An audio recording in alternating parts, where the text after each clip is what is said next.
Buenos días a todos. La idea de hoy es hablar un poco sobre este tema que es el manejo de la vía aérea en urgencias, es decir, las indicaciones y las formas en las cuales se puede garantizar una adecuada ventilación y oxigenación a los pacientes que se encuentran en un estado crítico en el servicio de urgencias. Digamos que ya está montada la parte de la tutoría de oxigenoterapia, tanto en el paciente hospitalizado como en insuficiencia respiratoria aguda, pero digamos dentro de esta parte del manejo de la oxigenación falta el paciente crítico al cual tenemos que protegerle su vía aérea y garantizarle una vía aérea patente. Y digamos que se va a hacer como el enfoque de este video. Esta es la bibliografía que se utilizó. Tenemos básicamente todos los algoritmos de vía aérea de UpToDate, la parte de anestesiología de Morgan, también hay un poco de anestesiología, digamos, para la parte de los medicamentos de inducción y demás que vamos a hablar ahorita, y un libro de vía aérea en urgencias, eh, que también, digamos, es bastante bueno. En cuanto al contenido que se va a abordar dentro de la charla, vamos a hablar de una breve introducción, cómo se da el manejo de la vía aérea inicial, es decir, previo a la intubación del paciente, cuáles son las indicaciones para intubar un paciente y las distintas formas en las cuales se puede garantizar, o los distintos escenarios más bien que van a haber a la hora de garantizarle una vía aérea patente a un paciente. Entonces, el paciente que se le puede realizar la secuencia rápida de intubación, el paciente que tiene una vía aérea crash, el paciente que tiene una vía aérea difícil o el paciente que tiene una vía aérea fallida. Como introducción, pues digamos que este tema es algo que todo médico general debe saber, no es algo particular de los urgenciólogos o algo por el estilo, sino que todo se debe saber porque todos debemos tener la capacidad de garantizar una vía aérea a un paciente y determinar qué pacientes necesitan que yo los intube o no.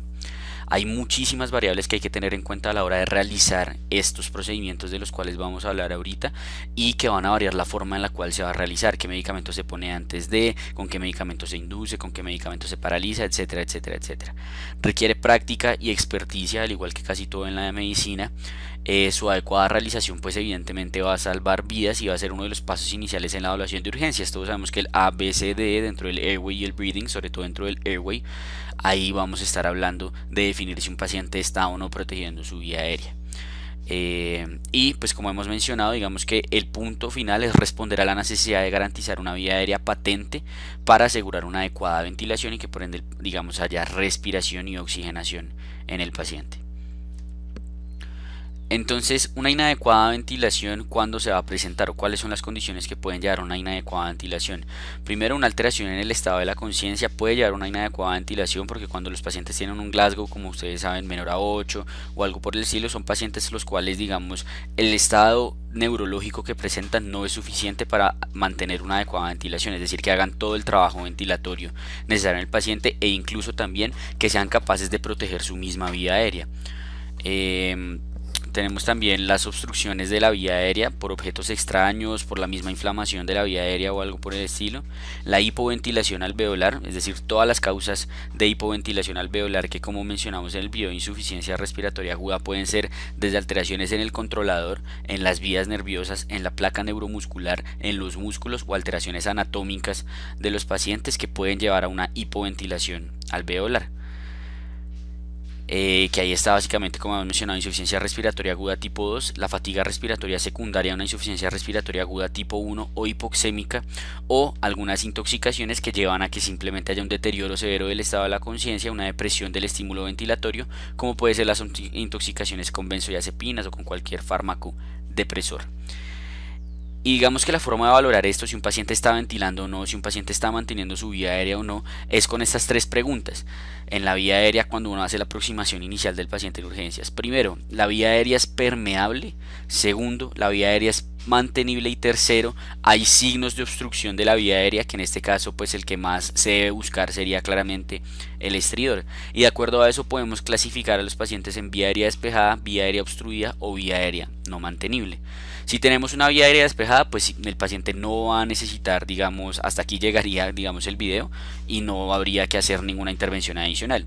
Si tenemos una vía aérea obstruida, lo que hay que hacer es optimizar la posición de la vía aérea, realizar la posición de olfateo, que es algo que vamos a valorar ahorita, hacer el manejo de la obstrucción por cuerpo extraño si es necesario, entonces, digamos, hacer maniobra de Hemrich, valorar, digamos, si es un niño, entonces la parte de las compresiones y demás, determinar si se puede retirar uno del cuerpo extraño, etcétera, etcétera. Determinar si se requiere o no el apoyo de ventilación mecánica, digamos manual con el BBM, y determinar si requiere o no intubación orotraqueal. Esta parte de si la vía aérea es mantenible o no, digamos que hay varias formas en las cuales se puede uno aproximar a esto, uno puede determinar eso. ¿A qué se refiere uno con que la vía aérea no es mantenible? Que el paciente no es capaz de mantener patente su vía aérea. Y eso, digamos que se suele asociar mucho, con lo que uno más lo suele asociar es con el mal manejo de las secreciones. Pero cada vez es más entendido que el mal manejo de las secreciones no es, digamos, lo ideal para valorar si la vía aérea es o no es mantenible, sino el reflejo deglutorio. Es decir, si el paciente es capaz de deglutir, es capaz de mantener su vía aérea. Si no es capaz de deglutir, no es una vía aérea mantenible y tocaría empezar a pensar en una vía aérea definitiva como sería la intubación orotraqueal. Entonces esa aproximación inicial es esto, entonces llega el paciente al servicio de urgencias y toca determinar si hay alteración o no en la protección y en la mantenibilidad de la vía aérea. Si sí lo hay, pues definitivamente hay que intubar. Si no lo hay que valorar cómo está la ventilación y la oxigenación. Si hay falla ventilatoria, digamos que uno ya se va a este lado y debería valorar si es candidato o no a ventilación mecánica no invasiva. Si sí lo es, digamos, se hace el intento, si no se intuba o si no era candidato inicialmente se intuba. Y digamos que hay una tercera como indicación de intubación de la cual vamos a hablar ahorita, que es la anticipación. En tal caso de que haya anticipación de que ese paciente va a requerir una vía aérea definitiva, también se puede tomar la decisión de intubar a esos pacientes. Entonces, como habíamos hablado, lo primero de lo que hay que hablar es qué se va a hacer antes de la intubación, porque yo no voy a tener de una el tubo y todo en la mano, el paciente paralizado inducido para intubarlo. Entonces, mientras tanto, yo tengo que garantizarle de alguna forma la ventilación a mi paciente. Hay que hacer unas maniobras iniciales de la vía aérea, que básicamente es la inclinación cefálica con elevación mandibular. ¿Listo? Entonces, que es diferente como tal a la posición del fateo, pero es similar. El punto es, digamos, lograr este ángulo, digamos, tratar de alinear el ángulo entre, en general, digamos, entre la entrada de aire, tanto de la nariz como de la boca, con el ángulo como tal del ingreso a las cuerdas vocales y a la tráquea, para que de esa forma uno logre, digamos, que o se permita que el paciente, el aire que está tratando de ingresar, llegue como tal a los pulmones.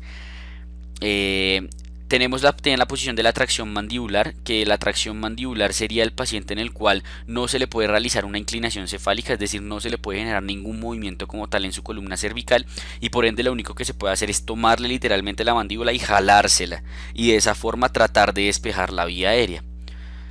Esta sería entonces la inclinación cefálica con elevación mandibular que tenemos aquí a la izquierda, que sería, digamos, la ideal en todos los pacientes. Y en el paciente que se sospeche trauma raquimedular, tocaría necesariamente pues hacer la maniobra de la tracción cervical, que es la que tenemos aquí a la derecha. Acá, esta sería la tracción mandibular y esta sería entonces la inclinación cefálica con elevación mandibular, que es muy similar a la posición de olfateo. Después de que se hace esto y se hace esta maniobra inicial tratando de garantizar, hay que ver si el paciente está ventilando o no. Si el paciente no está ventilando, pues nosotros le tenemos que ayudar y hacerle una ventilación, digamos, de una forma que no sea mediada por una máquina, sino una forma manual, que sería la ventilación bolsa máscara o el BBM, ¿listo? Que también se conoce como AMBU. Como hemos mencionado, es la forma inicial entonces de brindarle la ventilación al paciente que lo requiere, y la efectividad de una buena ventilación va a depender de tres cosas. Primero, que la vía aérea esté patente, y para eso es importante el posicionamiento y las maniobras, es decir, lo que acabamos de mencionar anteriormente. Segundo, que haya un sello adecuado, es decir, que yo la mascarilla que estoy utilizando para la ventilación realmente haga un sello hermético sobre la piel del paciente, y que eso me permita que no haya escape de aire, sino que el aire ingrese con presión hacia los pulmones. Y lo otro es que la ventilación sea apropiada, es decir, la cantidad de aire que le estoy dando, la fuerza con la cual lo estoy implementando y demás, sea apropiado para yo lograr una adecuada ventilación en mi paciente.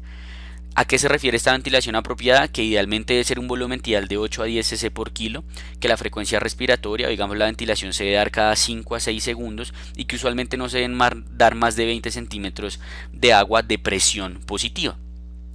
Digamos que eso, medirlo como tal en una ventilación bolsa máscara, es difícil. Lo que se hace usualmente es que no se aprieta la totalidad de la máscara, sino que se aprieta hasta que haya cierto grado de resistencia y se vuelve a soltar, y eso logra algo del volumen tidal. La frecuencia respiratoria así es pues uno contar, y digamos que la forma de tratar de evitar el barotrauma, o tratar de evitar que no haya una presión de más de 20 centímetros de agua que se le aplique a las vías aéreas, los mismos BBM suelen tener una presión o una válvula, perdón, de liberación de presión, y cuando sensan que hay una presión mayor a 20 se abre, y eso libera el aire hacia arriba y evita el barotrauma en esos pacientes.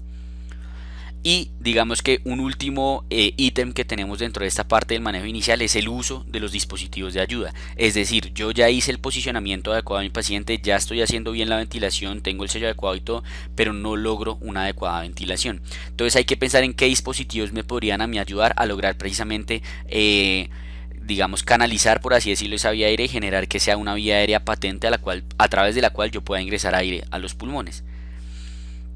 Este es el BBM, como lo habíamos mencionado. Entonces tenemos aquí la bolsa, que es la que uno presiona como tal para que el aire pase por acá, digamos por este sistema. Aquí está el sistema de la válvula y esta sería la mascarilla, e ingrese a los pulmones del paciente.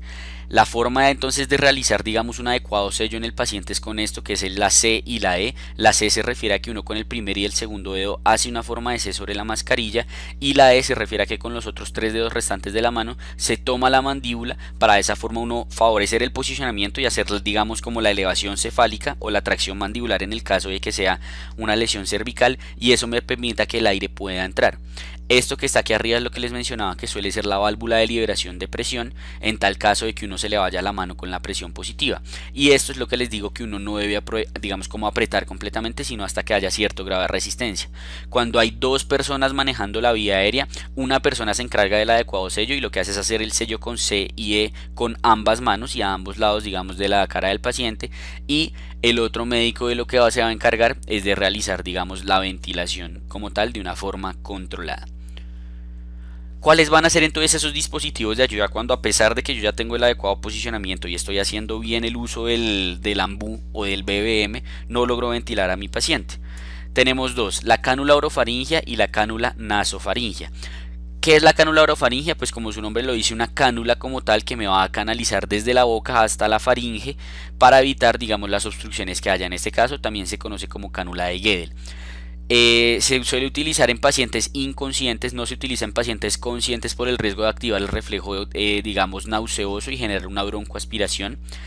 Digamos que la forma adecuada de insertarla, como vamos a ver ahorita, es en forma de J, la cánula de Guedel. Lo que hace es que se ingresa con la curvatura hacia arriba, es decir, con la curvatura orientada o la punta orientada hacia el paladar. Una vez está dentro de la boca, se voltea dentro de la boca y se ingresa hasta el final.